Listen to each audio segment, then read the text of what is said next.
बर' हारिनि गेजेराव जानो थांगासिनो दं मोनसे जारिमिनारि सान।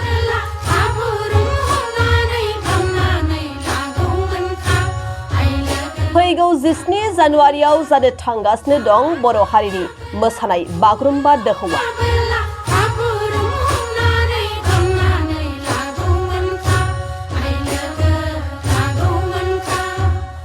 आसाम सरकारनि बानजायनायाव गुवाहाटीनि सुरु सजाय स्टेडियामाव फैगौ 17 जानुवारि खालि बागुरुम्बा दोहौ बिमुंजों बर' हारिनि मोसानाय बागुरुम्बा मोसानाया जानो थांगासिनो दं।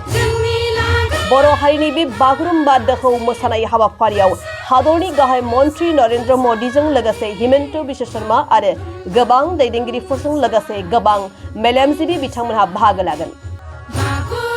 फैगौ 17 जानुवारि खालि बर' हारिनि मोसानाय बागुरुम्बा दोहौआव गासै 10,000निबो बांसिन मोसाखावरि आरो दामगिरिफ्रा बाहागो लानानै समायना रमायनायै मोसानानै दिन्थिफुंगोन।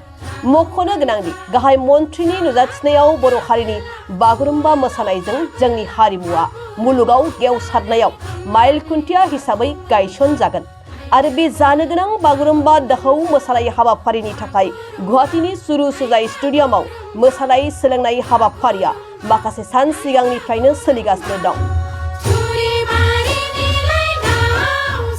जेराव अशोक सिंगल, जयन्त मल्ल बरुवाजों लोगोसे गोबां दैदेनगिरिफोरखौ नायहैनायखौ नुनो मोननाय जादों।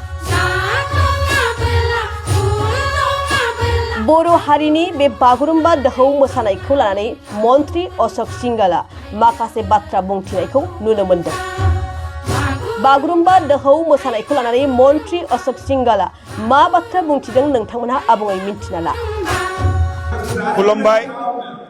अखमर मुख्यमंत्री डॉक्टर हिमंत बिश्व शर्मा डांगरियार नेतृत्वत अखमर प्रत्येकटो जाति जनगोष्ठीर कला संस्कृति कृष्टि प्राण पाई उठिसे।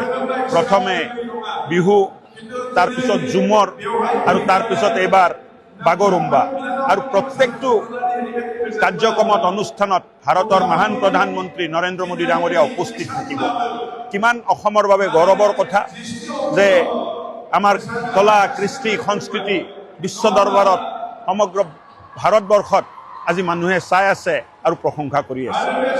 और मैं भाबो जे अहा दिनबुरत এই प्रचार प्रसाৰৰ जरियते कला संस्कृतिर प्रसारे অসমত पर्यटन और অসমৰ प्रति মানুহৰ চিন্তাটোত এক ডাঙৰ পৰিৱৰ্তন আহিব বুলি মই আশা কৰোঁ।